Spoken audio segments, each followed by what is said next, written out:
प्रिय भक्तांनो, आज मी तुमच्यासाठी एक पवित्र संदेश घेऊन आलो आहे, जो तुमचं जीवन पूर्णपणे बदलू शकतो.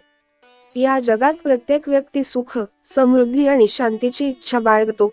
परंतु कधी तुम्ही विचार केला आहे का की हे सगळं मिळवण्याचा एक सोपा आणि दिव्य मार्ग आहे? जो भक्त सत्य मनाने आणि विश्वासाने शनिदेवांच्या या मंत्राचा 108 वेळा जप करतो, त्याला आपल्या जीवनातील सर्व इच्छित गोष्टी प्राप्त होतात.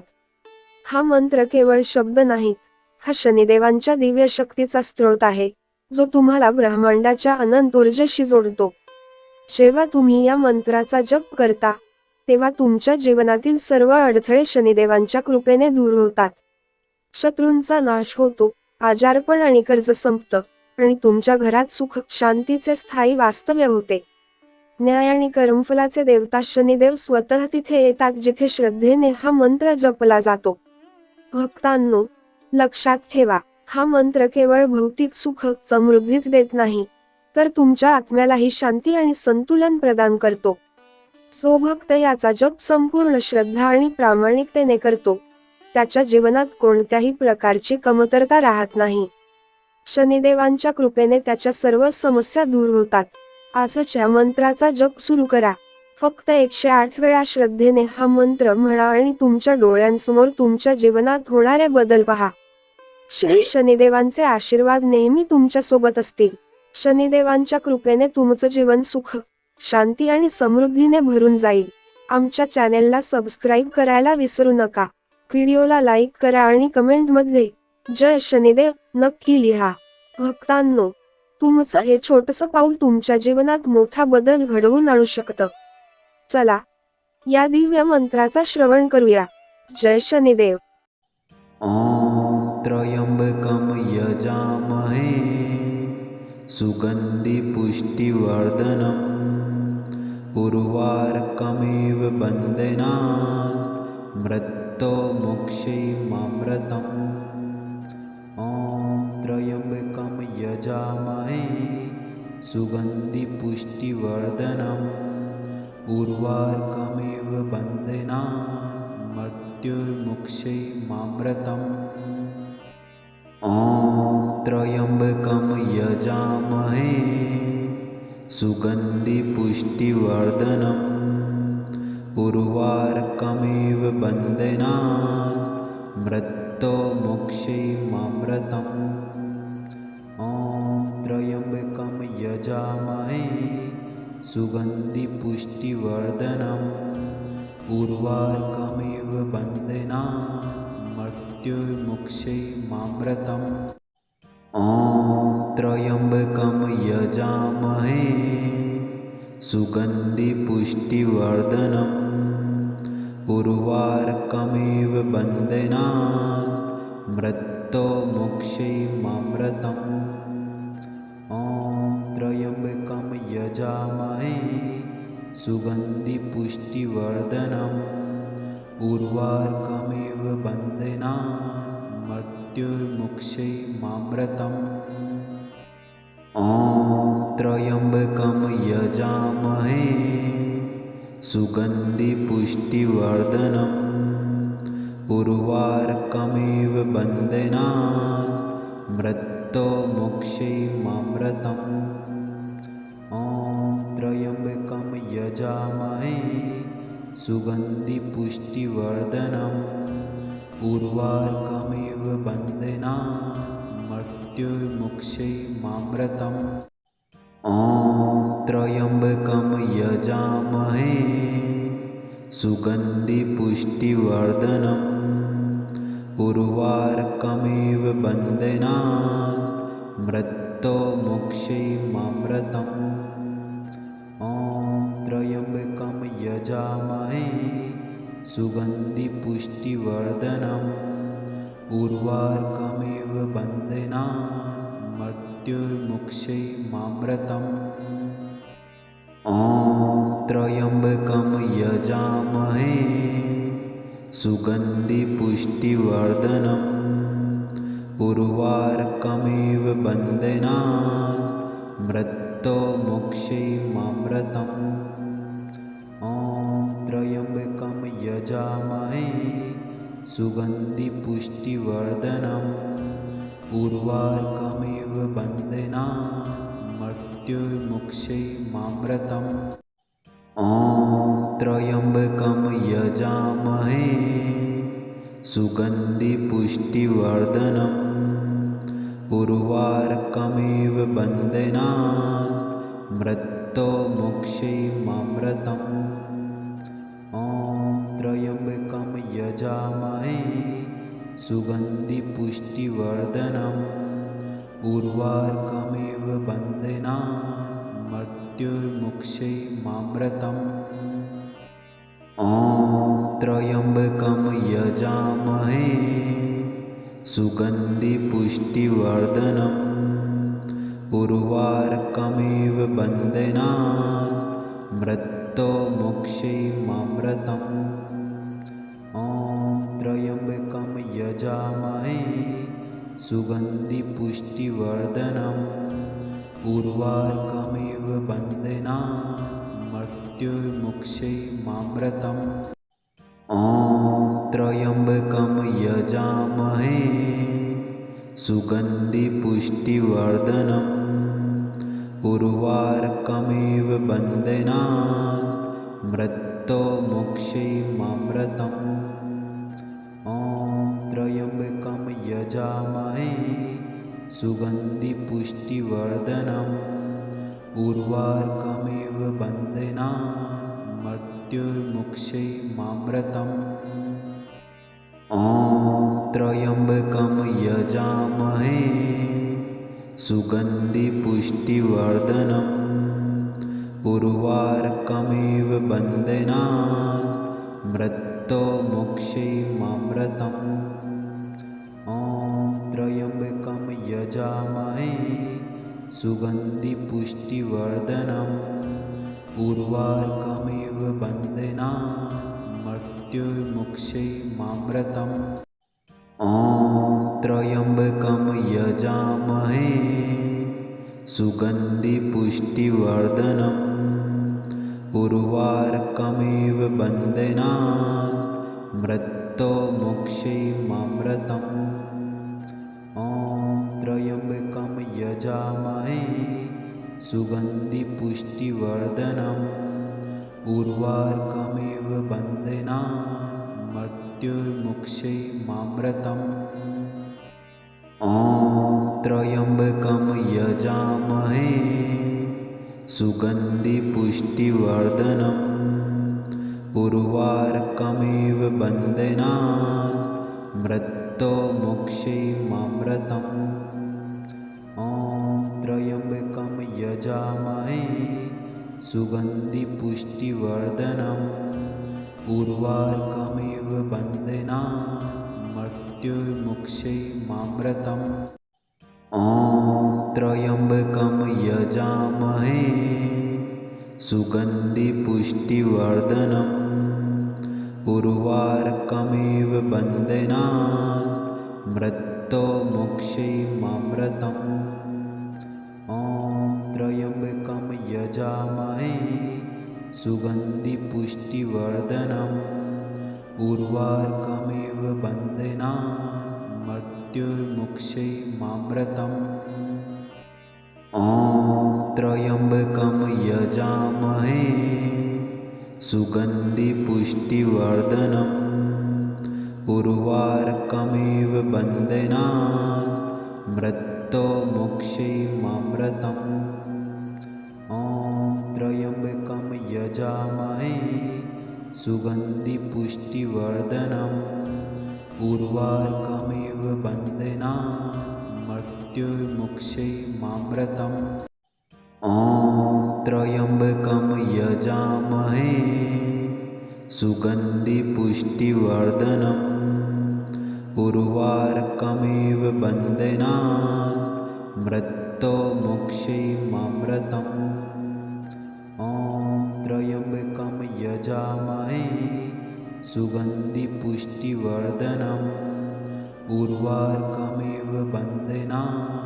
मृत्युर्मुक्षैमामृतम् ॐ त्र्यम्बकं यजामहे सुगन्धिपुष्टिवर्धनम् उर्वारुकमिव बन्धनान् मृत्योर्मुक्षैर्मामृतम् ॐ त्र्यम्बकं यजामहे सुगन्धिपुष्टिवर्धनम् उर्वारुकमिव बन्धनान् मृत्योर्मुक्षैर्मामृतम् ॐ त्र्यम्बकं यजामहे सुगन्धिपुष्टिवर्धनम् उर्वारुकमिव बन्धनान् मृत्योर्मुक्षैर्मामृतम् ॐ त्र्यम्बकं यजामहे सुगन्धिपुष्टिवर्धनम्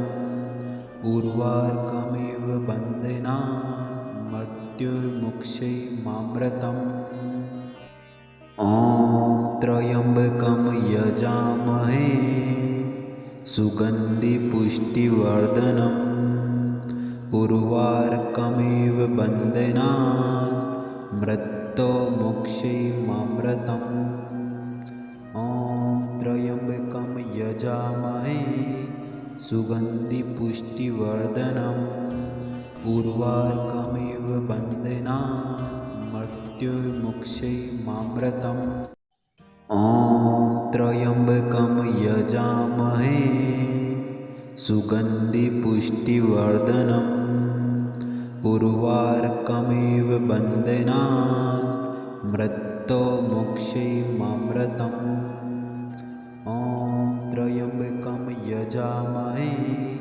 सुगन्धिपुष्टिवर्धनम् उर्वारुकमिव बन्धनान् मृत्योर्मुक्षैर्मामृतम् ॐ त्र्यम्बकं यजामहे सुगन्धिपुष्टिवर्धनम् उर्वारुकमिव बन्धनान् मृत्योर्मुक्षैर्मामृतम् ॐ त्र्यम्बकं यजामहे सुगन्धिपुष्टिवर्धनम् उर्वारुकमिव बन्धनान् मृत्योर्मुक्षैर्मामृतम् ॐ त्र्यम्बकं यजामहे सुगन्धिपुष्टिवर्धनम् उर्वारुकमिव बन्धनान् मृत्योर्मुक्षैर्मामृतम् ॐ त्र्यम्बकं यजामहे सुगन्धिपुष्टिवर्धनम् उर्वारुकमिव बन्धनान् मृत्योर्मुक्षैर्मामृतम् ॐ त्र्यम्बकं यजामहे सुगन्धिपुष्टिवर्धनम् उर्वारुकमिव बन्धनान् मृत्योर्मुक्षैर्मामृतम् ॐ त्र्यम्बकं यजामहे सुगन्धिपुष्टिवर्धनम् उर्वारुकमिव बन्धनान् मृत्योर्मुक्षैर्मामृतम् ॐ त्र्यम्बकं यजामहे सुगन्धिपुष्टिवर्धनम् उर्वारुकमिव बन्धनान् मृत्योर्मुक्षैर्मामृतम् ॐ त्र्यम्बकं यजामहे सुगन्धिपुष्टिवर्धनम् उर्वारुकमिव बन्धनान् मृत्योर्मुक्षैर्मामृतम् ॐ त्र्यम्बकं यजामहे सुगन्धिपुष्टिवर्धनम् उर्वारुकमिव बन्धनान् मृत्योर्मुक्षैर्मामृतम् ॐ त्र्यम्बकं यजामहे सुगन्धिपुष्टिवर्धनम् उर्वारुकमिव बन्धनान् मृत्योर्मुक्षैर्मामृतम् ॐ त्र्यम्बकं यजामहे सुगन्धिपुष्टिवर्धनम् उर्वारुकमिव बन्धनान् मृत्योर्मुक्षैर्मामृतम् ॐ त्र्यम्बकं यजामहे सुगन्धिपुष्टिवर्धनम् उर्वारुकमिव बन्धनान् मृत्युर्मुक्षैमामृतम् ॐ त्र्यम्बकं यजामहे सुगन्धिपुष्टिवर्धनम् उर्वारुकमिव बन्धनान् मृत्युर्मुक्षैमामृतम् ॐ त्र्यम्बकं यजामहे सुगन्धिपुष्टिवर्धनम् उर्वारुकमिव बन्धनान् मृत्युर्मुक्षैमामृतम् ॐ त्र्यम्बकं यजामहे सुगन्धिपुष्टिवर्धनम् उर्वारुकमिव बन्धनान् मृत्युर्मुक्षैमामृतम् ॐ त्र्यम्बकं यजामहे सुगन्धिपुष्टिवर्धनम् उर्वारुकमिव बन्धनान् मृत्युर्मुक्षैमामृतम् ॐ त्र्यम्बकं यजामहे सुगन्धिपुष्टिवर्धनम् उर्वारुकमिव बन्धनान् मृत्युर्मुक्षैमामृतम् ॐ त्र्यम्बकं यजामहे सुगन्धिपुष्टिवर्धनम् उर्वारुकमिव बन्धनान् मृत्युर्मुक्षैमामृतम् ॐ त्र्यम्बकं यजामहे सुगन्धिपुष्टिवर्धनम् उर्वारुकमिव बन्धनान् मृत्युर्मुक्षैमामृतम् ॐ त्र्यम्बकं यजामहे सुगन्धिपुष्टिवर्धनम् उर्वारुकमिव बन्धनान् मृत्युर्मुक्षैमामृतम् ॐ त्र्यम्बकं यजामहे सुगन्धिपुष्टिवर्धनम् उर्वारुकमिव बन्धनान् मृत्युर्मुक्षैमामृतम् ॐ त्र्यम्बकं यजामहे सुगन्धिपुष्टिवर्धनम् उर्वारुकमिव बन्धनान् मृत्युर्मुक्षैमामृतम् ॐ त्र्यम्बकं यजामहे सुगन्धिपुष्टिवर्धनम् उर्वारुकमिव बन्धनान् मृत्युर्मुक्षैमामृतम् ॐ त्र्यम्बकं यजामहे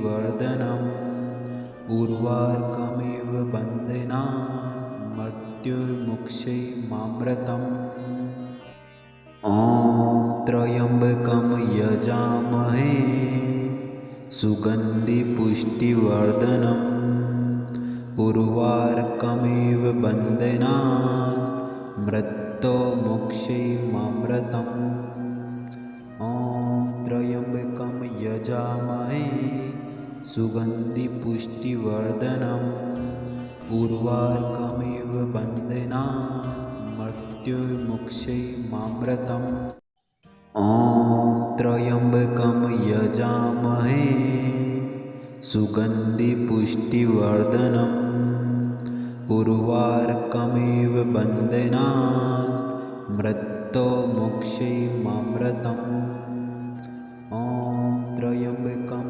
यजामहे सुगन्धिपुष्टिवर्धनम् उर्वारुकमिव बन्धनान् मृत्युर्मुक्षैमामृतम् ॐ त्र्यम्बकं यजामहे सुगन्धिपुष्टिवर्धनम् उर्वारुकमिव बन्धनान् मृत्युर्मुक्षैमामृतम् ॐ त्र्यम्बकं यजामहे सुगन्धिपुष्टिवर्धनम् उर्वारुकमिव बन्धनान् मृत्युर्मुक्षैमामृतम् ॐ त्र्यम्बकं यजामहे सुगन्धिपुष्टिवर्धनम् उर्वारुकमिव बन्धनान् मृत्योर्मुक्षैरमृतम्